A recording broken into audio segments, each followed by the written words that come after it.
Hi all, welcome to our channel turning PSC. അപ്പോൾ നമ്മളിന്ന് discuss ചെയ്യാനായിട്ട് പോകുന്നത് 11/1 നടന്ന സെക്കൻഡ് ലെവൽ 10th ലെവൽ പ്രിലിംസിൻ്റെ ക്വസ്റ്റ് പേപ്പറാണ്. ഓക്കെ, 10th ലെവലിലെ സെക്കൻഡ് സ്റ്റേജ് അതായത് ഫേസ് 2ലെ ക്വസ്റ്റ് പേപ്പറാണ് നമ്മളിന്ന് അനലൈസ് ചെയ്യാനായിട്ട് പോകുന്നത്. നമുക്ക് സ്റ്റാർട്ട് ചെയ്യാം.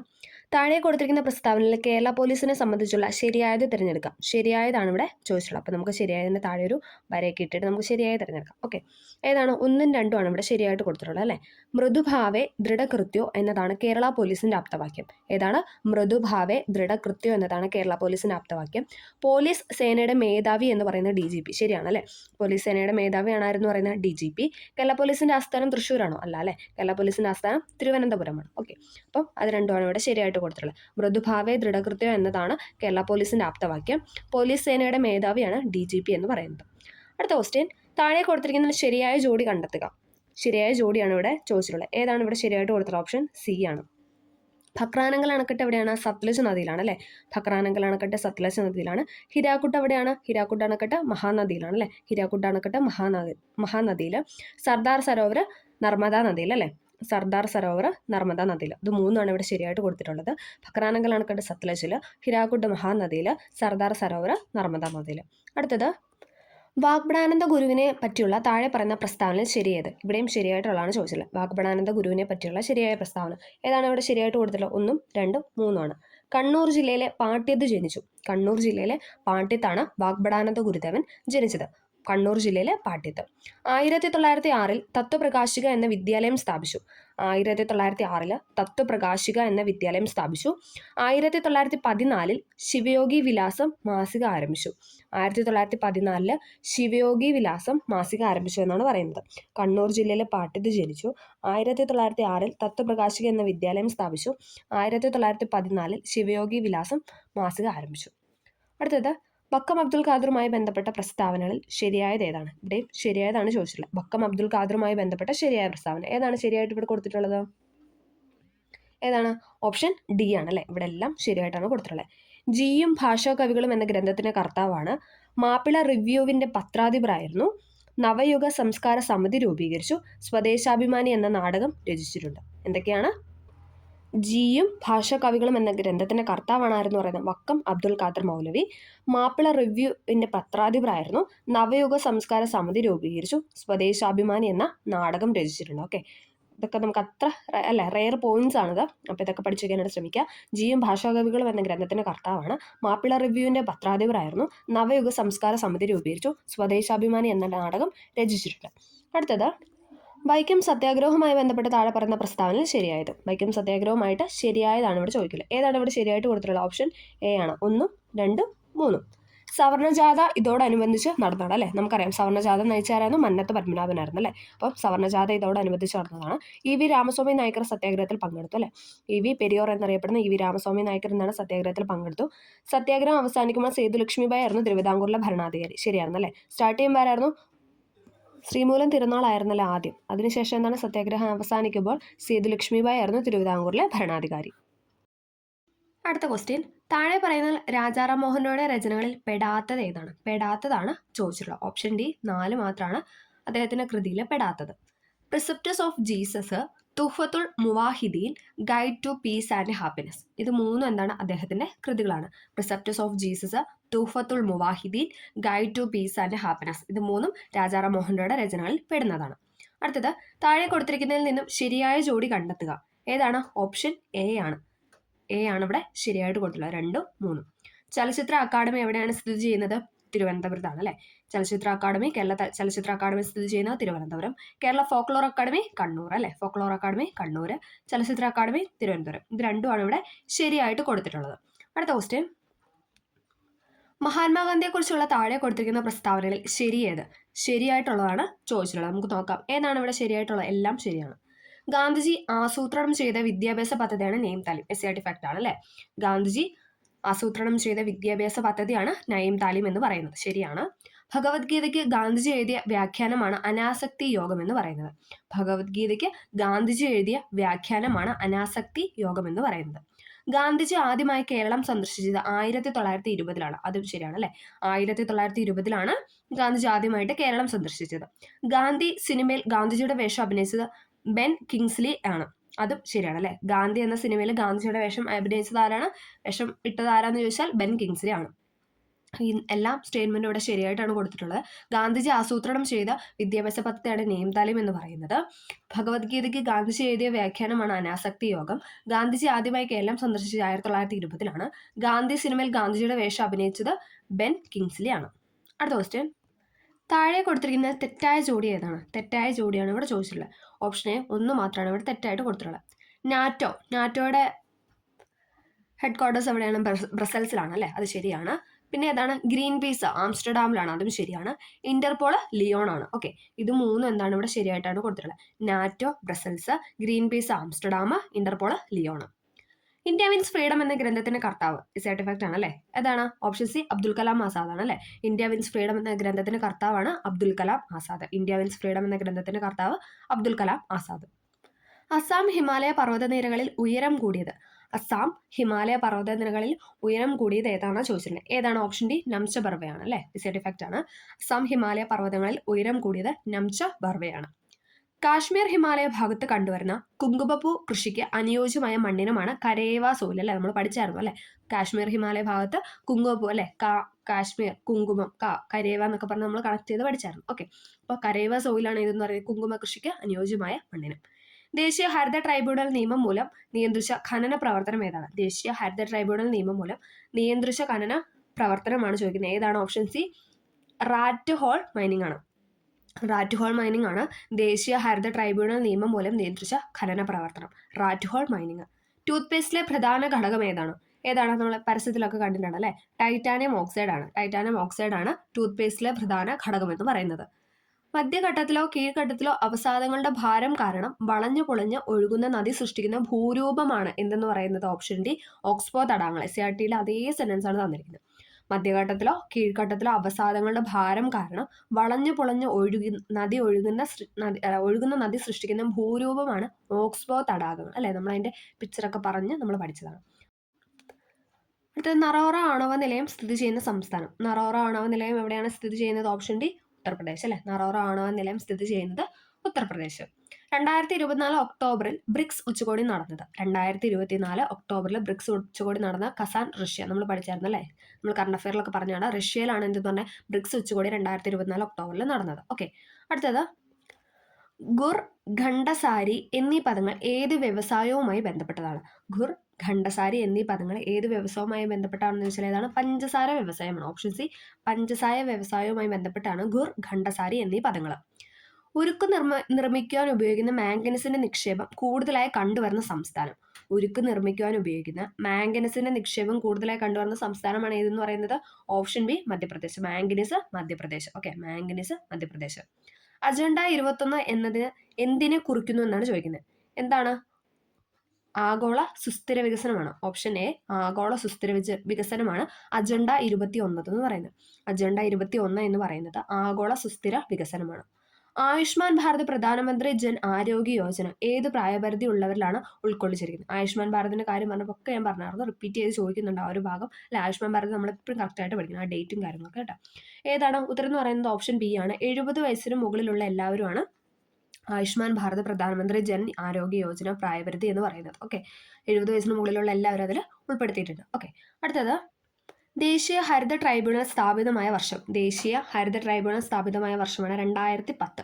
ഓപ്ഷൻ സി 2010 എന്തെന്ന് പറയുന്നത് ദേശീയ ഹരിത ട്രൈബ്യൂണൽ സ്ഥാപിതമായ വർഷം. ഓക്കെ, ലഞ്ച് ബെൽ പദ്ധതി ആവിഷ്കരിച്ച സംസ്ഥാനം ഏതാണ്? എല്ലാവർക്കും അറിയാലോ, ഓപ്ഷൻ എ കേരളമാണ്. കേരളത്തിലാണ് ലഞ്ച് ബെൽ പദ്ധതി ആവിഷ്കരിച്ചത്.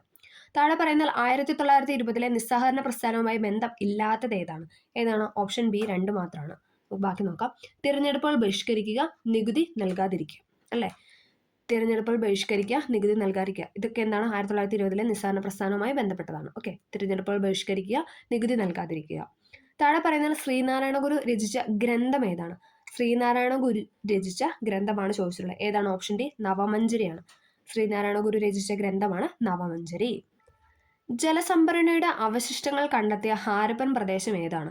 ജലസംഭരണിയുടെ അവശിഷ്ടങ്ങൾ കണ്ടെത്തിയ ഹാരപ്പൻ പ്രദേശമാണ് ഏതെന്ന് പറയുന്നത്? ഓപ്ഷൻ സി ധോളവിര എന്ന് പറയുന്നത്. ധോളവിര എന്ന് പറയുന്നതാണ് ജലസംഭരണിയുടെ അവശിഷ്ടങ്ങൾ കണ്ടെത്തിയ ഹാരപ്പൻ പ്രദേശം എന്ന് പറയുന്നത്. ചുവടെ കൊടുത്തിരിക്കുന്നതിൽ ആനി ബസന്റുമായി ബന്ധമില്ലാത്ത പ്രസ്താവന. ആനി ബസന്റുമായി ബന്ധം ഇല്ലാത്ത പ്രസ്താവന ഏതാണ്? ഓപ്ഷൻ ബി, ഒന്ന് മാത്രമാണ് ബന്ധമില്ലാത്തത്. ഭഗവത്ഗീത ഇംഗ്ലീഷിലേക്ക് വിവർത്തനം ചെയ്തു. 1916 ഹോം റൂൾ പ്രസ്ഥാനം ആരംഭിച്ചു. രണ്ടും ശരിയാണ് അല്ലേ? ഭഗവത്ഗീത ഇംഗ്ലീഷിലേക്ക് വിവർത്തനം ചെയ്തു. 1916 ഹോം റൂൾ പ്രസ്ഥാനം ആരംഭിച്ചു. രണ്ടും ശരിയാണ്. പാഞ്ചാലി ശബ്ദം എഴുതിയത് ആരാണ്? റിപ്പീറ്റഡ് ക്വസ്റ്റൻ അല്ലേ? പാഞ്ചാലി ശബ്ദം എഴുതിയത് സുബ്രഹ്മണ്യ ഭാരതി. പാഞ്ചാലി ശബ്ദം എഴുതിയത് സുബ്രഹ്മണ്യ ഭാരതി. സ്വാഭിമാന പ്രസ്ഥാനം ആരംഭിച്ചത് ആരാണ്? സ്വാഭിമാന പ്രസ്ഥാനം ആരംഭിച്ചത് EV രാമസ്വാമി നായ്ക്കറാണ്. സ്വാഭിമാന പ്രസ്ഥാനം ആരംഭിച്ചത് EV രാമസ്വാമി നായ്ക്കർ. സ്ത്രീകൾക്ക് സർക്കാർ ബസ്സുകളിൽ സൗജന്യ യാത്ര നൽകുന്ന പദ്ധതിയായ മഹാലക്ഷ്മി സ്കീം നടപ്പിലാക്കിയ സംസ്ഥാനം ഏതാണ്? ഏതാണ്? ഓപ്ഷൻ ബി, തെലങ്കാനയാണ്. സ്ത്രീകൾക്ക് സർക്കാർ ബസ്സുകളിൽ സൗജന്യ യാത്ര നൽകുന്ന പദ്ധതിയായ മഹാലക്ഷ്മി സ്കീം നടപ്പിലാക്കിയ സ്റ്റേറ്റ് ആണ് തെലങ്കാന എന്ന് പറയുന്നത്. ഇമ്പോർട്ടൻ്റ് ആണ്, കറണ്ട് അഫയർ ആണ്. ഓക്കെ. അടുത്തത്, ഇന്ത്യൻ ഭരണഘടനയിലെ മൗലിക അവകാശങ്ങളും അതുമായി ബന്ധപ്പെട്ട വകുപ്പുകളും ചുവടെ തന്നിരിക്കുന്നു. ചേരുംപടി ചേർക്കാനാണ് പറഞ്ഞിട്ടുള്ളത്. ഏതാണ്? ഉത്തരം എ ആണ്. ഓപ്ഷൻ എ ആണ്. സ്വാതന്ത്ര്യത്തിനുള്ള അവകാശം നമ്മൾ അതുപോലെ പഠിച്ചിട്ടുണ്ട് അല്ലേ? 19 മുതൽ 22 വരെയുള്ള വകുപ്പുകളാണ് സ്വാതന്ത്ര്യത്തിനുള്ള അവകാശം. സമത്വത്തിനുള്ള അവകാശം ഏതാണ്? സമത്വം 14 മുതൽ 18 വരെയാണ് സമത്വം എന്ന് പറയുന്നത്. മതസ്വാതന്ത്ര്യത്തിനുള്ള അവകാശം 25 മുതൽ 28, 25, 26, 27, 28 മതസ്വാതന്ത്ര്യത്തിനുള്ള അവകാശം. ചൂഷണത്തിനെതിരെയുള്ള അവകാശം 23, 24 അല്ലെ? നമ്മൾ പറഞ്ഞ ബാലവേല നിരോധന നിയമം അല്ലെ? മനുഷ്യക്കടത്ത കാര്യങ്ങളൊക്കെ നമ്മൾ പഠിച്ചിട്ടുള്ളതാണ്. ചൂഷണത്തിനെതിരെയുള്ള അവകാശമാണ് 23, 24 എന്ന് പറയുന്നത്. സ്വാതന്ത്ര്യത്തിനുള്ള അവകാശമാണ് 19 മുതൽ 22 വരെയുള്ള വകുപ്പ്. സമത്വത്തിനുള്ള അവകാശമാണ് 14 മുതൽ 18 വരെയുള്ള വകുപ്പ്. മതസ്വാതന്ത്ര്യത്തിനുള്ള അവകാശമാണ് ഇതെന്ന് പറയുന്നത് 25 മുതൽ 28 വരെ. ചൂഷണത്തിനെതിരെയുള്ള അവകാശമാണ് 23, 24 എന്ന് പറയുന്നത് അല്ലേ? അതേപോലെ ചോദിച്ചിരിക്കുന്നതാണ്. അടുത്തത്, ഇന്ത്യയുടെ ദേശീയ പതാക രൂപകൽപ്പന ചെയ്തത് ആരാണ്? എല്ലാവർക്കും അറിയാം അല്ലേ? ഓപ്ഷൻ ബി, പിംഗലി വെങ്കയ്യാണ് അല്ലേ? പിംഗലി വെങ്കയ്യാണ് ഇന്ത്യയുടെ ദേശീയ പതാക രൂപകൽപ്പന ചെയ്തത്. ചുവടെ തന്നിരിക്കുന്നതിൽ ഇന്ത്യൻ ഭരണഘടനയിൽ നിലവിലുള്ള മൗലിക കർത്തവ്യങ്ങളിൽ ഉൾപ്പെടുന്നവ ഏതെല്ലാം? നിലവിലുള്ള ഭരണഘടന മൗലിക കർത്തവ്യങ്ങളിൽ ഉൾപ്പെടുന്നവയാണ് ചോദിച്ചിട്ടുള്ളത്. ഏതാണ്? ഓപ്ഷൻ ഡി ആണ്. ഇതെല്ലാം ഉണ്ട്, നമുക്ക് നോക്കാം. ദേശീയ പതാകയും ദേശീയ ഗാനത്തെയും ആദരിക്കുക അല്ലെ? നമ്മുടെ മൗലിക കർത്തവ്യങ്ങളാണ് അല്ലെ? നമ്മുടെ രാഷ്ട്രത്തോട് നിറവേറ്റുന്ന കർത്തവ്യങ്ങളാണ് പറയുന്നത്. എന്താണ്? ദേശീയ പതാകയെയും അതോടൊപ്പം ദേശീയ ഗാനത്തെയും നമ്മൾ ആദരിക്കണം അല്ലെ? ബഹുമാനിക്കണം എന്ന് പറയുന്നത്. ഇന്ത്യയുടെ പരമാധികാരം, ഐക്യം, സമഗ്രത എന്നിവയെ മുറുകെ പിടിക്കുകയും സംരക്ഷിക്കുകയും ചെയ്യുക. ഇന്ത്യയുടെ പരമാധികാരം, അതേപോലെ തന്നെ ഇന്ത്യയുടെ ഐക്യം, അതൊക്കെ നമ്മൾ എന്താണ്? മുറുകെ പിടിക്കുകയും അത് സംരക്ഷിക്കുകയും ചെയ്യുക എന്ന് പറയുന്നത് നമ്മുടെ കർത്തവ്യമാണ് അല്ലേ? ഓക്കെ, നമ്മുടെ കടമയാണ്. ശാസ്ത്രവികാസം, മാനവിക പുരോഗതി, മാനവികത എന്നിവയുടെ വികാസം സംബന്ധിക്കുന്ന പ്രവർത്തനങ്ങൾ നടപ്പിലാക്കുക. അതും എന്താണ്? നമ്മുടെ മൗലിക കർത്തവ്യങ്ങളിൽ പെടുന്നവയാണ്. ശാസ്ത്ര വികാസം, മാനവിക പുരോഗതി, മാനവികത എന്നിവയുടെ വികാസം സംബന്ധിക്കുന്ന പ്രവർത്തനങ്ങൾ നടപ്പിലാക്കുക. ഇത് മൂന്നും എന്താണ്? ഭരണഘടനയിൽ നിലവിലുള്ള മൗലിക കർത്തവ്യങ്ങളിൽ പെടുന്നതാണ്. ദേശീയ മനുഷ്യാവകാശ കമ്മീഷൻ ചെയർമാനെ നിയമിക്കുന്നത് ആരാണ്? ദേശീയ മനുഷ്യാവകാശ കമ്മീഷൻ ചെയർമാനെ നിയമിക്കുന്ന ആരാണ്? ഓപ്ഷൻ എ, രാഷ്ട്രപതിയാണ് അല്ലെ? രാഷ്ട്രപതിയാണ് ദേശീയ മനുഷ്യാവകാശ കമ്മീഷൻ ചെയർമാനെ നിയമിക്കുന്നത്. താഴെ പറയുന്നതിൽ വിവരാവകാശ നിയമവുമായി ബന്ധപ്പെട്ട ശരിയായ പ്രസ്താവന ഏതാണ്? താഴെ പറയുന്നതിൽ വിവരാവകാശ നിയമവുമായി ബന്ധപ്പെട്ട ശരിയായ പ്രസ്താവന ഏതാണ്? ശരിയെന്ന് പറയുന്ന ഓപ്ഷൻ സി ആണ്. 1, 2. 1, 2 ആണ് ഇവിടെ ശരിയായിട്ട് കൊടുത്തിട്ടുള്ളത്. 2005 വിവരാവകാശ നിയമം അനുസരിച്ച് നിലവിൽ വന്നാണ് വിവരാവകാശ കമ്മീഷൻ. നമ്മൾ പഠിച്ചിട്ടുണ്ട് അല്ലേ? വിവരാവകാശ കമ്മീഷൻ നിലവിൽ വന്ന 2005 അത് ശരിയാണ്. ഇന്ത്യയുടെ മുഖ്യ വിവരാവകാശ കമ്മീഷണറെ നിയമിക്കുന്ന രാഷ്ട്രപതിയാണ്. അത് നമ്മൾ പഠിച്ചിട്ടുണ്ട് അല്ലേ? ഇന്ത്യയുടെ മുഖ്യ വിവരാവകാശ കമ്മീഷണറെ നിയമിക്കുന്ന എന്താണ്? രാഷ്ട്രപതിയാണ്. അത് രണ്ടുമാണ് ഇവിടെ ശരിയായിട്ടുള്ളത്. ഇന്ത്യയിലെ ഭാഷാ അടിസ്ഥാനത്തിൽ നിലവിൽ വന്ന ആദ്യ സംസ്ഥാനം ഏതാണ്? എല്ലാവർക്കും അല്ലെ? റിപ്പീറ്റ് ചെയ്യുന്ന ക്വസ്റ്റൻ അല്ലേ? ഇന്ത്യയിലെ ഭാഷാടിസ്ഥാനത്തിൽ നിലവിൽ വന്ന സംസ്ഥാനം എന്ന് പറഞ്ഞാൽ ആന്ധ്ര എന്ന് പറയുന്നത് അല്ലേ? Option A, Andhra Pradesh. ഓക്കെ. ഇന്ത്യയുടെ ആദ്യത്തെ മുഖ്യ തെരഞ്ഞെടുപ്പ് കമ്മീഷണറുടെ പേര് അതും എല്ലാവർക്കും അറിയാം. റിപ്പീറ്റ് ചെയ്യുന്ന ക്വസ്റ്റൻ ആണ്. സുകുമാർ സെൻ ആണ് അല്ലേ? ഇന്ത്യയുടെ ആദ്യത്തെ മുഖ്യ തെരഞ്ഞെടുപ്പ് കമ്മീഷണറുടെ പേരാണ് സുകുമാർ സെൻ. അന്യായമായി തടങ്കലിൽ വെച്ചിരിക്കുന്ന ഒരു വ്യക്തിയെ ഹാജരാക്കുന്നതിന് സുപ്രീം കോടതി പുറപ്പെടുവിക്കുന്ന റിട്ടാണ് ഏതെന്ന് പറയുന്നത്? Option A, habeas corpus. ഇതും എന്താണ്? എസ് ഫാക്ട് ആണ്. അന്യായമായി തടങ്കലിൽ വെച്ചിരിക്കുന്ന ഒരു വ്യക്തിയെ ഹാജരാക്കുന്നതിനായി സുപ്രീം കോടതി പുറപ്പെടുവിക്കുന്ന റിട്ടാണ് ഹെബിയസ് കോർപ്പസ് എന്ന് പറയുന്നത്. അടുത്തത്, ഇന്ത്യയുടെ ദേശീയ ഗീതമായ വന്ദേമാതരം ഏത് കൃതിയിൽ നിന്ന് എടുത്തിട്ടുള്ളതാണ്? ഇന്ത്യയുടെ ദേശീയ ഗീതമായ വന്ദേമാതരം എടുത്തിട്ടുള്ള എവിടുന്നാന്ന് ചോദിച്ചാൽ ഏതാണ്? Option B, Anandamath. ഇന്ത്യയുടെ ദേശീയ ഗീതമായ വന്ദേമാതരം എടുത്തിരിക്കുന്നത് ആനന്ദമഠം എന്ന കൃതിയിലാണ്. അടുത്തത്, താഴെ പറയുന്നതിൽ ഇന്ത്യയുടെ ഭരണഘടനാ നിർമ്മാണ സഭയിൽ അംഗങ്ങളായിട്ടുള്ള വനിതകൾ ആരല്ല? താഴെ പറയുന്നതിൽ ഇന്ത്യയുടെ ഭരണഘടനാ നിർമ്മാണ സഭയിൽ അംഗങ്ങളായിട്ടുള്ള വനിതകൾ. റിപ്പീറ്റ് ചെയ്യുന്ന ക്വസ്റ്റൻ അല്ലേ? ഏതാണ്? ഓപ്ഷൻ ഡി ആണ്. ഇവരെല്ലാവരും ഉണ്ട്. ആരൊക്കെയുണ്ട്? അമ്മു സ്വാമിനാഥൻ, രാജ്കുമാരി അമൃത് കൗർ, ദാക്ഷായണി വേലായുധൻ, സരോജിനി നായിഡു. ഇത് റിപ്പീറ്റ് ചെയ്ത് അതേപോലെ കോപ്പി പേസ്റ്റ് ചെയ്തേക്കുന്ന ക്വസ്റ്റൻ ആണ്. മുന്നേ നമുക്ക് ഇതേ ക്വസ്റ്റൻ വന്നിട്ടുണ്ട്. ഓക്കെ. താഴെ പറയുന്നതിൽ ഇന്ത്യയുടെ ഭരണഘടനാ നിർമ്മാണ സഭയിൽ അംഗങ്ങളായിട്ടുള്ള വനിതകളാണ് അമ്മു സ്വാമിനാഥൻ, ദാക്ഷായണി വേലായുധൻ, രാജ്കുമാരി അമൃത് കൗർ, സരോജിനി നായിഡു എന്ന് പറയുന്നത്. കേരളത്തിലെ ഏറ്റവും വലിയ കായൽ ഏതാണ്? കേരളത്തിലെ ഏറ്റവും വലിയ കായലാണ് വേമ്പനാട്ട് കായൽ അല്ലെ. കേരളത്തിലെ ഏറ്റവും വലിയ കായലാണ് വേമ്പനാട്ട് കായൽ. കേരളത്തിന്റെ സംസ്ഥാന ചിത്രശലഭം ഏതാണ്? കേരളത്തിന്റെ സംസ്ഥാന ചിത്രശലഭമാണ് ഏതെന്ന് പറഞ്ഞാൽ ബുദ്ധമയൂരി. കേരളത്തിലെ സംസ്ഥാന ചിത്രശലഭമാണ് ബുദ്ധമയൂരി. കേരളത്തിലെ നദികളിൽ കിഴക്കോട്ടൊഴുകുന്ന നദി ഏതാണ്? കേരളത്തിലെ നദികളിൽ കിഴക്കോട്ടൊഴുകുന്ന നദിയാണ് ചോദിച്ചിട്ടുള്ളത്. ഏതാണ്? ഓപ്ഷൻ എ കബനി അല്ലെ. കബനി, ഭവാനി, പാമ്പാർ. ഇത് മൂന്നും കാവേരി നദിയുടെ പോഷക നദിയാണ്. ഇവർ മൂന്നുപേരും എന്താണ്? കിഴക്കോട്ടാണ് ഒഴുകുന്നത്. 2024 പാരീസ് ഒളിമ്പിക്സ് ഹോക്കിയിൽ വെങ്കലം നേടിയ ടീമിലെ മലയാളി താരം എല്ലാവർക്കും അറിയാം അല്ലെ. ആരാണ്? ഓപ്ഷൻ ഡി PR ശ്രീജേഷ് ആണ് അല്ലെ. 2024 പാരീസ് ഒളിമ്പിക്സ് ഹോക്കിയിൽ വെങ്കലം നേടിയ ടീമിലെ മലയാളി താരമാണ് PR ശ്രീജേഷ് എന്ന് പറയുന്നത്. ഇരവികുളം ദേശീയോദ്യാനത്തിലെ സംരക്ഷിത മൃഗം ഏത്? ഇരവികുളം ദേശീയോദ്യാനത്തിലെ സംരക്ഷിത മൃഗമാണ് ഏതെന്ന് പറയുന്നത് ഓപ്ഷൻ സി വരയാട് അല്ലെ. എല്ലാവർക്കും അറിയാം, വരയാടാണ് ഇരവികുളം ദേശീയോദ്യാനത്തിലെ സംരക്ഷണ മൃഗം എന്ന് പറയുന്നത്. ഏത് കലാരൂപത്തിൽ നിന്നാണ് കഥകളി ഉണ്ടായത്? ഏതാണ്? Option C Ramanattam. രാമനാട്ടത്തിൽ നിന്നാണ് കഥകളി ഉണ്ടായത്. രാമനാട്ടത്തിൽ നിന്നാണ് കഥകളി ഉണ്ടായത്. കേരളത്തിന് വടക്കേറ്റത്തുള്ള നദി ഏതാണ്? റിപ്പീറ്റ് ചെയ്യുന്ന ക്വസ്റ്റൻ അല്ലെ. കേരളത്തിൽ വടക്കേറ്റത്തുള്ള നദിയാണ് മഞ്ചേശ്വരം പുഴ എന്ന് പറയുന്നത്. കേരളത്തിൽ കർഷക ദിനമായിട്ട് ആചരിക്കുന്നത് എന്നാണ്? കേരളത്തിൽ കർഷക ദിനമായിട്ട് ആചരിക്കുന്ന ഓപ്ഷൻ എ ചിങ്ങം എന്നാണ് അല്ലെ. ചിങ്ങം എന്നാണ് കർഷക ദിനമായിട്ട് ആചരിക്കുന്നത്. കായംകുളം താപവൈദ്യുത നിലയത്തിൽ ഉപയോഗിക്കുന്ന ഇന്ധനം ഏതാണ്? കായംകുളം താപവൈദ്യുത നിലയത്തിൽ ഉപയോഗിക്കുന്ന ഇന്ധനമാണ് ഏതെന്ന് പറയുന്നത് ഓപ്ഷൻ ബി നാഫ്തയാണ് യൂസ് ചെയ്യുന്നത് കേട്ടോ. കായംകുളം താപവൈദ്യുത നിലയിൽ ഉപയോഗിക്കുന്ന ഇന്ധനമാണ് നാഫ്ത. കേരളത്തിലെ ഏറ്റവും വലിയ മത്സ്യബന്ധന തുറമുഖം ഏതാണ്? എപ്പോഴും ചോദിക്കുന്ന അല്ലെ. കേരളത്തിലെ ഏറ്റവും വലിയ മത്സ്യബന്ധന തുറമുഖമാണ് നീണ്ടകര. ഓപ്ഷൻ ബി നീണ്ടകരയാണ് കേരളത്തിലെ ഏറ്റവും വലിയ മത്സ്യബന്ധന തുറമുഖം എന്ന് പറയുന്നത്. ഓക്കെ. 1812 വയനാട്ടിൽ നിന്ന് കുറിച്യ കലാപവുമായി ബന്ധപ്പെട്ട പ്രസ്താവനയാണ് ചോദിച്ചത്. ഏതാണ്? ഓപ്ഷൻ സി ആണ്. അതിൽ താഴെ പറയുന്ന ഏതെല്ലാം എന്നാണ് ചോദിച്ചത്. ഏതാണ് ഉത്തരം എന്ന് പറയുന്നത്? ഓപ്ഷൻ സി ആണ്. 1, 4. ബ്രിട്ടീഷുകാർ അമിത നികുതി ചുമത്തിയത് കലാപത്തിനിടയ്ക്ക്. ശരിയാണ് അല്ലെ. കലാപത്തിന് നേതൃത്വം നൽകിയത് രാമനമ്പിയായിരുന്നു. എപ്പോഴും ചോദിക്കുന്ന ക്വസ്റ്റൻ ആണ് അല്ലെ. ബ്രിട്ടീഷുകാർ അമിത നികുതി ചുമത്തിയതാണ് കലാപത്തിന് ഇടയാക്കിയത്. കലാപത്തിന് നേതൃത്വം നൽകിയത് രാമനമ്പിയായിരുന്നു. 2022 സമാധാനത്തിനുള്ള നൊബേൽ പുരസ്കാരം നേടിയ സംഘടന. 2024 സമാധാനത്തിനുള്ള നൊബേൽ പുരസ്കാരം നേടിയ സംഘടനയാണ് ഇതെന്ന് പറയുന്നത് ഓപ്ഷൻ എ നിഹോൺ ഹിഡാൻക്യോ എന്ന് പറയുന്നത്. നിഹോൺ ഹിഡാൻക്യോ എന്ന് പറയുന്നതാണ് 2024 സമാധാനത്തിനുള്ള നൊബേൽ പുരസ്കാരം നേടിയ സംഘടന. 70ാമത് നെഹ്റു ട്രോഫി വള്ളംകളി മത്സര വിജയി. 70ാമത് നെഹ്റു ട്രോഫി വള്ളംകളി മത്സര വിജയി എന്ന് പറയുന്നത് ഓപ്ഷൻ ബി കാരിച്ചൽ ചുണ്ടനാണ്. ഇതൊക്കെ നമ്മൾ കറണ്ട് അഫെയറിൽ പറഞ്ഞായിരുന്നു അല്ലേ. അതേപോലെ എന്താണ് 2-3 മാർക്കിനുള്ള ക്വസ്റ്റ്യൻ നമ്മൾ ആ ഒരു ചെയ്ത കറണ്ട് അഫെയറും തന്നെയായിട്ട് നമ്മൾ ആകെ 2-3 ക്ലാസ് ചെയ്തിട്ടുള്ളൂ. പക്ഷെ നമ്മൾ ആ പറഞ്ഞതിൽ നിന്ന് തന്നെ എത്രയാണ് 2-3 മാർക്കിനുള്ള ക്വസ്റ്റ്യൻ ഇതിനകത്ത് ചോദിച്ചിട്ടുണ്ട്. കണ്ടപ്പോൾ ഭയങ്കര സന്തോഷം തോന്നി. ഓക്കെ. 70ാമത് നെഹ്റു ട്രോഫി വള്ളംകളി മത്സര വിജയാണ് കാരിച്ചാൽ ചൂണ്ടൻ എന്ന് പറയുന്നത്. അടുത്തത് ചുവടെ പറയുന്നതിൽ ശരിയായ ജോഡി ഏതാണ്? ചുവടെ പറയുന്നതിൽ ശരിയായ ജോഡിയാണ് ചോദിച്ചിട്ടുള്ളത്. ഏതാണ്? ഓപ്ഷൻ ഡി ആണ്. പണ്ഡിറ്റ് കറുപ്പിൻ്റെയാണ് ജാതിക്കുമ്മി എന്ന് പറയുന്ന കൃതി. പണ്ഡിറ്റ് കറുപ്പിന്റെ കൃതിയാണ് ജാതിക്കുമ്മി. 2025 പ്രഥമ ഖോഖോ ലോകകപ്പ് വേദിയാകുന്ന രാജ്യം. ഇത് നമ്മൾ അതിൽ കറണ്ട് അഫെയറിൽ പറഞ്ഞ ക്വസ്റ്റൻ ആയിരുന്നു അല്ലേ. ഏതാണ്? ഇന്ത്യ ആണ് അല്ലേ. നമ്മളാണ് ആതിഥേയത്വം വഹിക്കുന്നത്. 2025 പ്രഥമ ഖോഖോ ലോകകപ്പ് വേദിയാകുന്ന രാജ്യമാണ് ഇന്ത്യ. അടുത്തത് VT ഭട്ടതിരിപ്പാട് രചിച്ച പ്രശസ്തമായ നാടകം ഏതാണ്? ഏതാണ്? എല്ലാവർക്കും അറിയാലോ. ഓപ്ഷൻ സി അടുക്കളയിൽ നിന്ന് അരങ്ങത്തേക്ക്. VT ഭട്ടതിരിപ്പാട് രചിച്ച പ്രശസ്തമായ നാടകമാണ് അടുക്കളയിൽ നിന്ന് അരങ്ങത്തേക്ക്. തിരുവിതാംകൂറിന്റെ ഝാൻസി റാണി എന്നറിയപ്പെട്ട സ്വാതന്ത്ര്യ സമര പോരാളി. തിരുവിതാംകൂറിന്റെ ഝാൻസി റാണി എന്നറിയപ്പെട്ട സ്വാതന്ത്ര്യ സമര പോരാളിയാണ് ആരെന്ന് പറയുന്നത്? അക്കാമ ചെറിയൻ. ഓപ്ഷൻ ഡി അക്കാമ ചെറിയനാണ് തിരുവിതാംകൂറിന്റെ ഝാൻസി റാണി എന്നറിയപ്പെട്ട സ്വാതന്ത്ര്യ സമര പോരാളി. ചുവടെ പറയുന്നതിൽ ഏത് സംഭവത്തിന് നേതൃത്വം കൊടുത്ത വ്യക്തിയാണ് ഡോക്ടർ KB മേനോൻ? ഏതാണ്? കീഴരിയൂർ ബോംബ് കേസ് അല്ലെ. ക്വിറ്റ് ഇന്ത്യ സമരത്തോടനുബന്ധിച്ചുണ്ടായ കേരളത്തിലുണ്ടായ പ്രക്ഷോഭമാണ് കീഴരിയൂർ ബോംബ് കേസ്. അതിന് നേതൃത്വം കൊടുത്ത വ്യക്തിയാണ് ആരെന്ന് പറയുന്നത്? KB മേനോൻ എന്ന് പറയുന്നത്. ഓപ്ഷൻ എ ആണ് KB Menon. KB Menon Keezhariyur bomb case. Okay. അടുത്തത് മൊബൈൽ ഫോണിന് അടിമപ്പെടുന്ന കുട്ടികളെ മോചിപ്പിക്കാനുള്ള കേരള പോലീസ് പദ്ധതി. മൊബൈൽ ഫോണിന് അടിമപ്പെടുന്ന കുട്ടികളെ മോചിപ്പിക്കാനുള്ള കേരള പോലീസ് പദ്ധതിയാണ് ഓപ്ഷൻ ബി കൂട്ട് എന്ന് പറയുന്നത്. ഓപ്ഷൻ ബി കൂട്ടാണ്. മൊബൈൽ ഫോണിന് അടിമപ്പെടുന്ന കുട്ടികളെ മോചിപ്പിക്കാനുള്ള കേരള പോലീസ് പദ്ധതിയാണ് കൂട്ട്. മഹാകവി G ശങ്കരക്കുറുപ്പ് രണ്ടാം ബുദ്ധൻ എന്ന് വിശേഷിപ്പിച്ച സാമൂഹിക പരിഷ്കർത്താവ്. റിപ്പീറ്റ് ചെയ്യുന്ന ക്വസ്റ്റൻ അല്ലേ. ഏതാണ്? ഓപ്ഷൻ ഡി ശ്രീനാരായണ ഗുരുവാണ്. മഹാകവി G ശങ്കരക്കുറുപ്പ് രണ്ടാം ബുദ്ധൻ എന്ന് വിശേഷിപ്പിച്ച സാമൂഹിക പരിഷ്കർത്താവാണ് ശ്രീനാരായണ ഗുരു.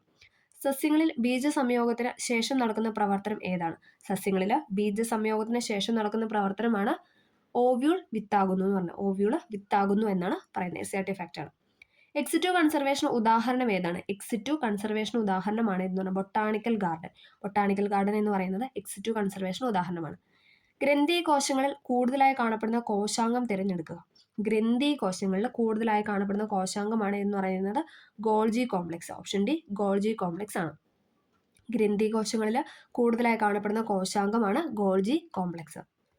താഴെ തന്നിരിക്കുന്ന രക്തത്തിൽ കാണുന്ന പ്രോട്ടീൻ കണ്ടെത്തുക. രക്തത്തിൽ കാണപ്പെടുന്ന പ്രോട്ടീൻ ആണ് എന്ന് പറഞ്ഞാൽ ഗ്ലോബുലിൻ എന്ന് പറയുന്നത്. ഗ്ലോബുലിൻ ആണ് രക്തത്തിൽ കാണപ്പെടുന്ന പ്രോട്ടീൻ. തന്നിരിക്കുന്നതിൽ മാംസ്യത്തിന്റെ ദഹനവുമായി ബന്ധമില്ലാത്തത് തിരഞ്ഞെടുക്കുക. ഏതാണ് ബന്ധമില്ലാത്തതാണ് ചോദിച്ചിട്ട്? ഓപ്ഷൻ ബി ലിപ്പേസ് ആണ്. പ്രോട്ടിയേസ്, പെപ്സിന്, ട്രിപ്സിന്, ഇത് മൂന്നും എന്താണ്? മാംസ്യത്തിന്റെ ദഹനവുമായി ബന്ധപ്പെട്ടതാണ്. പ്രോട്ടിയേസ്, പെപ്സിന്, ട്രിപ്സിന്. ഓക്കെ. തന്നിരിക്കുന്നതിൽ നിന്ന് തെറ്റായ പ്രസ്താവന കണ്ടെത്തുക. ഏതാണ് ഇവിടെ തെറ്റായിട്ട് കൊടുത്തത്? ഓപ്ഷൻ ബി ആണ് ഇവിടെ തെറ്റായി കൊടുത്തിട്ടുള്ളത്. വൃക്കയിൽ ജലത്തിന്റെ പുനരാഗിരണത്തിലൂടെ വാസോപ്രസിൻ ശരീരത്തിലെ ജലത്തിന്റെ അളവ് ക്രമീകരിക്കുന്നു. വൃക്കയിൽ ജലത്തിന്റെ പുനരാഗിരണത്തിലൂടെ വാസോപ്രസിൻ ശരീരത്തിലെ ജലത്തിന്റെ അളവ് ക്രമീകരിക്കുന്നു. മഴക്കാലത്തും തണുപ്പ് കാലത്തും വാസോപ്രസിന്റെ ഉൽപ്പാദനം കുറവായിരിക്കും. മഴക്കാലത്തും തണുപ്പ് കാലത്തും എന്താണ്? വാസോപ്രസിന്റെ ഉൽപ്പാദനം കുറവായിരിക്കും. വാസോപ്രസിന്റെ ഉൽപ്പാദനം കുറയുന്നത് മൂലം വൃക്കയിൽ ജലത്തിന്റെ പുനരാഗിരണവും കുറയും. വാസോപ്രസിന്റെ ഉൽപ്പാദനം കുറയുന്നത് മൂലം വൃക്കയിലെ ജലത്തിന്റെ പുനരാഗിരണവും കുറയും. ഇത് മൂന്നും ശരിയാണ്. അടുത്തത്, രോഗങ്ങളുമായി ബന്ധപ്പെട്ട് തന്നിരിക്കുന്ന പ്രസ്താവനകളിൽ നിന്നും ശരിയും തെറ്റും കണ്ടെത്താനാണ് പറഞ്ഞിട്ടുള്ളത്. ഏതാണ്? ഉത്തരം എ ആണ്. ഓപ്ഷൻ എ ആണ്. 1, 2 ശരി, 3, 4 തെറ്റ്. എയ്ഡ്സ്, നിപ്പ എന്നിവയ്ക്ക് കാരണം വൈറസാണ്. ശരിയാണ് അല്ലേ? എയ്ഡ്സ്, നിപ്പ രോഗത്തിനൊക്കെ കാരണം വൈറസാണ്. ക്ഷയം, എലിപ്പനി എന്നിവ ബാക്ടീരിയ രോഗമാണ്. ക്ഷയം, എലിപ്പനി എന്ന് പറയുന്ന ബാക്ടീരിയ രോഗമാണ്. എയ്ഡ്സ്, നിപ്പ എന്ന് പറയുന്നത് വൈറസ് രോഗമാണ്. ഓക്കെ. ക്യൂണിക്കൾച്ചർ താഴെ തന്നിരിക്കുന്ന എന്തുമായി ബന്ധപ്പെട്ടിരിക്കും? നമ്മൾ പഠിച്ചിട്ടുണ്ടായിരുന്നു ക്യൂട്ട് മുയൽ അല്ലേ?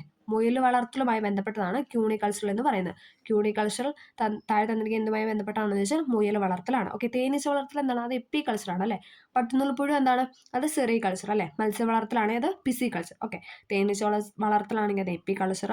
പട്ടുനൂൽപ്പുഴു അല്ലെങ്കിൽ പട്ടുനൂൽ കൃഷിയുമായി ബന്ധപ്പെട്ടതാണെങ്കിൽ അത് നമ്മൾ സെറി കൾച്ചർ എന്നാണ് പറയുന്നത് അല്ലേ? പട്ടുസാരി എന്നൊക്കെ പറയുന്നത് സെറി കൾച്ചർ. ഇനി മത്സ്യം വളർത്തലാണെങ്കിൽ എന്താണ്? പിസി കൾച്ചറാണ്. Pisci culture. മുയൽ വളർത്താണ് ക്യൂണിക്കൾച്ചർ എന്ന് പറയുന്നത്. ഓക്കെ. അടുത്തത്, കൈക്കുഴ, കാൽക്കുഴ എന്നിവിടങ്ങളിൽ കാണപ്പെടുന്ന അസ്ഥിസന്ധി ഏതാണ്? കൈക്കുഴ, കാൽക്കുഴ എന്നിവിടെ കാണപ്പെടുന്ന അസ്ഥിസന്ധിയാണ് തെന്നി നീങ്ങുന്ന സന്ധി. ഓപ്ഷൻ ഡി തെന്നി നീങ്ങുന്ന സന്ധിയാണ് കൈക്കുഴ, കാൽക്കുഴ എന്നിവിടങ്ങളിൽ കാണപ്പെടുന്ന അസ്ഥിസന്ധി എന്ന് പറയുന്നത്. സിനാപ്സുമായി ബന്ധപ്പെട്ട ശരിയായ പ്രസ്താവന തിരഞ്ഞെടുക്കുക. സിനാപ്സുമായി ബന്ധപ്പെട്ട ശരിയായ പ്രസ്താവന ഏതാണ്? ഓപ്ഷൻ ബി ആണ്. 2, 3 ആണ്. പേശീകോശത്തിനും ന്യൂറോണിനും ഇടയിലാണ് സിനാപ്സ് കാണപ്പെടുന്നത്. പേശീകോശത്തിനും ന്യൂറോണിനും ഇടയിലാണ് സിനാപ്സ് കാണപ്പെടുന്നത്. 2 ന്യൂറോണുകൾക്കിടയിലാണ് കാണുന്നത്. 2 ന്യൂറോണുകൾക്കിടയിലാണ് ഏതെന്ന് പറഞ്ഞാൽ സിനാപ്സ് കാണപ്പെടുന്നത്. ഓക്കെ. അത് രണ്ടുമാണ് ഇവിടെ ശരിയായിട്ട് കൊടുത്തിട്ടുള്ളത്. ഇലക്ട്രോ നെഗറ്റിവിറ്റി ഏറ്റവും കൂടിയ മൂലകം ഏതാണ്? എപ്പോഴും ചോദിക്കുന്നതാണല്ലേ. ഇലക്ട്രോ നെഗറ്റിവിറ്റി ഏറ്റവും കൂടിയ മൂലകമാണ് ഓപ്ഷൻ സി ഫ്ലൂറിൻ എന്ന് പറയുന്നത്. ഇലക്ട്രോ നെഗറ്റിവിറ്റി ഏറ്റവും കൂടിയ മൂലകമാണ് ഫ്ലൂറിൻ. സ്ഥിരകാന്തങ്ങൾ നിർമ്മിക്കാൻ ഉപയോഗിക്കുന്ന അലോയ് സ്റ്റീൽ ഏതാണ്? സ്ഥിരകാന്തങ്ങൾ നിർമ്മിക്കാൻ ഉപയോഗിക്കുന്ന അലോയ് സ്റ്റീൽ ആണ് എന്ന് പറഞ്ഞാൽ ഓപ്ഷൻ ബി അൽനിക്കോ. സ്ഥിരകാന്തങ്ങൾ നിർമ്മിക്കാൻ ഉപയോഗിക്കുന്ന അലോയ് സ്റ്റീലാണ് അൽനിക്കോ. താഴെ തന്നിരിക്കുന്നതിൽ തെർമോപ്ലാസ്റ്റിക് അല്ലാത്തതും. തെർമോപ്ലാസ്റ്റിക് അല്ലാത്തതാണ് ചോദിച്ചത്. ഏതാണ്? ഓപ്ഷൻ സി ബേക്കലൈറ്റ് ആണ്. ബേക്കലൈറ്റ് എന്ന് പറഞ്ഞാൽ എന്താണ്? തെർമോ സെറ്റിംഗ് പ്ലാസ്റ്റിക് ആണ് അല്ലേ? അതെന്തായാലും ചൂടൊക്കെ വന്നു കഴിഞ്ഞാൽ സെറ്റ് ആയിപ്പോയി കഴിഞ്ഞാൽ സെറ്റ് ആയിപ്പോയി പിന്നെ നമുക്ക് തിരിച്ച് അത് കൊണ്ടുവരാനായിട്ട് പഴയപടി ആക്കാനായിട്ട് പറ്റത്തില്ല. അതിനാണ് നമ്മൾ തെർമോ സെറ്റിംഗ് പ്ലാസ്റ്റിക് എന്ന് പറയുന്നത്. ഓക്കെ. അടുത്തത്, പ്രോട്ടോണിന് ആ പേര് നൽകിയ ശാസ്ത്രജ്ഞൻ. പ്രോട്ടോണിന് ആ പേര് നൽകിയ ശാസ്ത്രജ്ഞനാണ് റിപ്പീറ്റ് ചെയ്യുന്ന ക്വസ്റ്റൻ അല്ലേ? Ernest Rutherford. പ്രോട്ടോണിന് പേര് നൽകിയ ശാസ്ത്രജ്ഞനാണ് ഏണസ്റ്റ് റൂദർഫോർഡ്. LPGയിലെ മുഖ്യ ഘടകം നമ്മൾ കഴിഞ്ഞ ദിവസമാണ് ക്ലാസ് അപ്ലോഡ് ചെയ്തായിരുന്നല്ലേ? അതിലൊക്കെ പറയുന്നുണ്ട് LPGയിലെ മുഖ്യ ഘടകമാണ് ബ്യൂട്ടേൻ. അത് പോരാതെ തന്നെ എപ്പോഴും റിപ്പീറ്റ് ചെയ്യുന്ന ക്വസ്റ്റ്യനുമാണ്. ഓക്കെ. LPGയിലെ മുഖ്യ ഘടകമാണ് ബ്യൂട്ടേൻ. പ്രവേഗ മാറ്റത്തിൻ്റെ നിരക്കാണ് ത്വരണം എന്ന് പറയുന്നത്. ത്വരണമാണ് പ്രവേഗ മാറ്റത്തിൻ്റെ നിരക്ക് എന്ന് പറയുന്നത്. ബലത്തിൻ്റെ യൂണിറ്റ് ഏതാണ്? ന്യൂട്ടൺ ആണ് അല്ലേ? ബലത്തിൻ്റെ യൂണിറ്റ് എന്ന് പറയുന്നത് ന്യൂട്ടൺ ആണ്. ഒരു വസ്തുവിന് അതിൻ്റെ ചലനം കൊണ്ട് ലഭ്യമാകുന്ന ഊർജ്ജമാണ് ഗതികോർജ്ജം. ചലനം കൊണ്ട് ലഭ്യമാകുന്ന ഊർജ്ജമാണ് ഗതികോർജ്ജം. താഴെ തന്നിരിക്കുന്ന ഗ്രീൻ എനർജി അല്ലാത്തത് ഏതാണ്? സൗരോർജ്ജം, കാറ്റിൽ നിന്നുള്ള ഊർജ്ജം, ഹൈഡ്രോ ഇലക്ട്രിക് പവർ. ഇതൊക്കെ എന്താണ്? ഇതൊക്കെ ഗ്രീൻ എനർജിയിൽ പെടുന്നതാണ്. പക്ഷേ അറ്റോമിക റിയാക്ടറുകളിൽ നിന്ന് വരുന്ന എന്താണ്? അത് ബ്രൗൺ എനർജി ആണ് അല്ലേ? അത് ബ്രൗൺ എനർജിയാണ്. അപ്പോൾ ഉത്തരം എന്ന് പറയുന്നത് ഗ്രീൻ എനർജി അല്ലാത്തതാണ് ചോദിച്ചത്. ഓപ്ഷൻ സി അറ്റോമിക് റിയാക്ടർ ആണ്. ഓക്കെ. അതെന്ന് പറയുന്ന ഒരു ബ്രൗൺ എനർജിയാണ്. അടുത്തത്, കടലിൻ്റെ ആഴം അളക്കുന്നതിനുള്ള ഉപകരണമാണ് സോണാർ. ഇതിൽ ഉപയോഗിച്ചിരിക്കുന്ന തരംഗം ഏതാണെന്നാണ് ചോദിച്ചത്. ഏതാണ്? അൾട്രാസോണിക് ആണല്ലേ? ഉത്തരം എന്ന് പറയുന്ന ഓപ്ഷൻ എ അൾട്രാസോണിക് ആണ്. കടലിൻ്റെ ആഴം അളക്കുന്നതിന് ഉപയോഗിക്കുന്ന ഉപകരണമാണ് സോണാർ. ഇതിൽ ഉപയോഗിച്ചിരിക്കുന്ന തരംഗമാണ് ഇതെന്ന് പറയുന്ന അൾട്രാസോണിക് എന്ന് പറയുന്നത്. ഓക്കെ. നമുക്ക് ഇനി ബാക്കി 20 ക്വസ്റ്റ്യൻസ് മാത്സ് ആണ്. അതും കൂടെ ജസ്റ്റ് ഒന്ന് പറഞ്ഞുവിടാം. ഓക്കെ. ആൻസർ കീയിൽ വെച്ചിട്ട് നമുക്കൊന്ന് പറഞ്ഞുവിടാം. തുടർച്ചയായ 5 എണ്ണൽ സംഖ്യകളുടെ തുക 300 ആണെങ്കിൽ അതിൽ ഏറ്റവും വലിയ സംഖ്യ എന്ന് പറയുന്നത് ഓപ്ഷൻ ബി 62 ആണ്. ഓക്കെ. താഴെ തന്നിരിക്കുന്ന ഭിന്നസംഖ്യ ജോഡിയിൽ തുക 1 വരാത്തത് ഏതാണെന്നാണ് ചോദിച്ചത്. വരാത്തത് ഓപ്ഷൻ സി ആണ് കേട്ടോ. ഓപ്ഷൻ സി ആണ് വരാത്തത്. 36 ലിറ്റർ വെള്ളം കൊള്ളുന്ന ഒരു ടാങ്കിൽ കുറച്ച് വെള്ളമുണ്ട്. 20 ലിറ്റർ വെള്ളം കൂടി ഒഴിച്ചാൽ 3/4 ഭാഗം നിറഞ്ഞു എങ്കിൽ ആദ്യം ടാങ്കിൽ എത്ര ലിറ്റർ വെള്ളം ഉണ്ടായിരുന്നു എന്ന് ചോദിച്ചാൽ ഓപ്ഷൻ എ 7 ലിറ്റർ ആണ്. ഓക്കെ, ഇതൊക്കെ നമുക്ക് എഴുതി ചെയ്യാനുള്ളതാണ്. അപ്പം ഇങ്ങനെ നമുക്ക് പറഞ്ഞ് തരാനായിട്ട് പറ്റത്തില്ല. ഓക്കെ, നമുക്ക് ജസ്റ്റ് ഒന്ന് ആൻസർ പറഞ്ഞുവിടാം. താഴെ തന്നിരിക്കുന്ന പൂർണ്ണവർഗം ഏതാണ്? പൂർണ്ണവർഗം ചോദിച്ച ഓപ്ഷൻ ബി 5/4 ആണ്. പൂർണ്ണവർഗം എന്ന് പറയുന്നത് 5/4 ആണ്. 1 കിലോഗ്രാം ആപ്പിളിന് 180 രൂപയും 1 കിലോഗ്രാം ഓറഞ്ചിന് 60 രൂപയുമാണ് വില. 3 കിലോഗ്രാം ആപ്പിളിനും 4 കിലോഗ്രാം ഓറഞ്ചിനും കൂടി ആകെ എത്ര രൂപയാകും എന്ന് ചോദിച്ചാൽ ഏതാണ്? ഓപ്ഷൻ ബി 780 ആണ്. 20 മീറ്റർ പെർ സെക്കൻഡ് ശരാശരി വേഗതയിൽ പോകുന്ന ഒരു കാർ 36 കിലോമീറ്റർ സഞ്ചരിക്കാൻ എത്ര സമയം എടുക്കുമെന്ന് ചോദിച്ചാൽ ഓപ്ഷൻ എ 30 മിനിറ്റ് ആണ്. അരമണിക്കൂറാണ് എടുക്കുന്നത്. 1.25 എന്ന ദശാംശ സംഖ്യയ്ക്ക് തുല്യമായ ഭിന്നസംഖ്യയാണ് ചോദിച്ചിട്ടുള്ളത്. ഏതാണ്? ഓപ്ഷൻ ഡി 5/4 ആണ്. 5/4 എന്ന് പറയുന്നതാണ് ഉത്തരം. ഒരാൾ ഒരു സാധനം 2070 രൂപയ്ക്ക് വിറ്റപ്പോൾ 10% നഷ്ടമായി. 5% ലാഭം ലഭിക്കണമെങ്കിൽ ആ സാധനം എത്ര രൂപയ്ക്ക് വിൽക്കണമായിരുന്നു എന്നാണ് ചോദിക്കുന്നത്. ഏതാണ്? ഓപ്ഷൻ ഡി 2415 രൂപയ്ക്ക് വിൽക്കണമായിരുന്നു. 196 ചതുരശ്ര മീറ്റർ പരപ്പളവുള്ള ഒരു സമചതുരത്തിൻ്റെ ഒരു വശത്തിൻ്റെ നീളമാണ് ചോദിച്ചുള്ളത്. ഏതാണ്? ഓപ്ഷൻ ബി ആണ്, 14 മീറ്റർ. 5, 7, 14 എന്നീ 3 സംഖ്യകൾ കൊണ്ടും പൂർണ്ണമായും ഹരിക്കാൻ കഴിയുന്ന ഏറ്റവും ചെറിയ സംഖ്യയാണ് ചോദിച്ചത്. ഏതാണ്? ഓപ്ഷൻ ബി 70 ആണ്. 5 വർഷം മുൻപ് സാബുവിൻ്റെ വയസ്സ് ഷീലയുടെ വയസ്സിന് 3 മടങ്ങായിരുന്നു. ഇപ്പോൾ സാബുവിന് ഷീലയേക്കാൾ 12 വയസ്സ് കൂടുതലുണ്ട്. എങ്കിൽ ഷീലയുടെ ഇപ്പോഴത്തെ വയസ്സ് എത്ര? ഏതാണ്? ഓപ്ഷൻ ഡി 11 വയസ്സാണ്. ഒരു പ്രത്യേക കോഡിൽ ലവ് എന്നത് NQXG എഴുതിയിരിക്കുന്നു എങ്കിൽ ഹെയ്റ്റ് എന്നതിനുള്ള കോഡാണ് ചോദിച്ചിട്ടുള്ളത്. ഏതാണ്? ഓപ്ഷൻ ഡി ആണ്, JCBG. 1 - 1/2 × 1/2 + 1/2 = ആണ് ചോദിച്ചത്. ഏതാണ്? ഓപ്ഷൻ എ ആണ്, 1/4. തന്നിരിക്കുന്ന ശ്രേണിയിൽ അടുത്തത് ഏതാണെന്നാണ് ചോദിച്ചിട്ടുള്ളത്. ഏതാണ്? ഓപ്ഷൻ സി EV ആണ്. EV എന്നതാണ് അടുത്ത ശ്രേണി എന്ന് പറയുന്നത്. തന്നിരിക്കുന്ന പദങ്ങളെ അർത്ഥവത്തായ രീതിയിൽ ക്രമീകരിക്കാനാണ് പറഞ്ഞിരിക്കുന്നത്. ഏതാണ്? ഓപ്ഷൻ ബി ആണ്. ഓപ്ഷൻ ബി ആണ്. തന്നിരിക്കുന്ന സംഖ്യകൾ ഒറ്റയാൻ ചോദിച്ചിട്ടുണ്ട്. ഏതാണ്? ഒറ്റയാൻ എന്ന് പറയുന്നത് 63 ആണ്. അടുത്തത്, ഒരു വരിയിൽ 50 കുട്ടികൾ നിൽക്കുന്നു. മുന്നിൽ നിന്നും എണ്ണുമ്പോൾ രാഹുൽ 16ാമത് നിൽക്കുന്നു.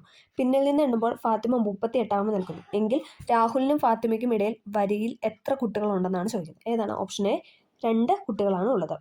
ഒരാൾ വീട്ടിൽ നിന്നും 12 കിലോമീറ്റർ തെക്കോട്ട് സഞ്ചരിച്ചു. അതിനുശേഷം 7 കിലോമീറ്റർ കിഴക്കോട്ട് സഞ്ചരിച്ചു. തുടർന്ന് 4 കിലോമീറ്റർ വലത്തോട്ട് സഞ്ചരിച്ചു. അതിനുശേഷം 7 കിലോമീറ്റർ വലത്തോട്ട് സഞ്ചരിച്ചു. ഇപ്പോൾ വീട്ടിൽ നിന്നുള്ള അയാളുടെ സ്ഥാനം എവിടെയാണെന്ന് ചോദിച്ചാൽ ഓപ്ഷൻ എ 16 കിലോമീറ്റർ തെക്കാണ്. ഒരു ക്ലാസ്സിലെ 5 കുട്ടികളുടെ ഭാരം അളന്നപ്പോൾ ബിയുടെ ഭാരം എയേക്കാളും ഡിയേക്കാളും കുറവാണ്. ഇയുടെ ഭാരം സിയേക്കാൾ കൂടുതലും ബിയേക്കാൾ കുറവുമാണ്. ഏറ്റവും കൂടുതൽ ഭാരം ഡിക്കാണെങ്കിൽ ഏറ്റവും കുറവ് ഭാരം ആർക്കാണെന്ന് ചോദിച്ചാൽ ഓപ്ഷൻ സി സിക്ക് തന്നെയാണ്. ഓക്കെ, ABC = 6, BCD = 9 ആണെങ്കിൽ CDE = എത്ര എന്നാണ് ചോദിച്ചത്. ഓപ്ഷൻ സി 12 ആണ്. ഓക്കെ, ഓപ്ഷൻ സി 12 ആണ്. അപ്പോൾ നമ്മളിവിടെ 100 ക്വസ്റ്റ്യൻസ് അല്ലേ, എന്താണ് 10th പ്രിലിംസ് ഫേസ് 2ൻ്റെ 100 ക്വസ്റ്റ്യൻസ് ആണ് നമ്മൾ ഡിസ്കസ് ചെയ്ത്. അത്യാവശ്യം അല്ലേ, കുറച്ച് പാടുള്ള ക്വസ്റ്റ്യൻസ് ഉണ്ടായിരുന്നു. എന്നാലും കുറച്ച് സിമ്പിളായിട്ട് റിപ്പീറ്റ് ചെയ്ത് ചോദിക്കുന്ന ക്വസ്റ്റ്യൻസ് ഉണ്ടായിരുന്നു. മാത്സ് ആയാലും വലിയ ടഫായിട്ടുള്ള രീതിയിലൊന്നും ചോദിച്ചിട്ടില്ല. അപ്പോൾ എല്ലാവർക്കും എക്സാം എളുപ്പമായിരുന്നു എന്ന് പ്രതീക്ഷിക്കുന്നു. എഴുതിയവരെല്ലാം എളുപ്പമായിരുന്നു എന്ന് പ്രതീക്ഷിക്കുന്നു. അപ്പോൾ ഈ വീഡിയോ എല്ലാവർക്കും ഹെൽപ്ഫുൾ ആയെന്ന് വിചാരിക്കുന്നു. ഹെൽപ്ഫുൾ ആയെങ്കിൽ ഒന്ന് ലൈക്ക് ചെയ്ത് സപ്പോർട്ട് ചെയ്യുക. എന്തെങ്കിലും ഡൗട്ട് ഉണ്ടെങ്കിൽ കമൻറ്റായിട്ട് രേഖപ്പെടുത്താം. Okay, thank you.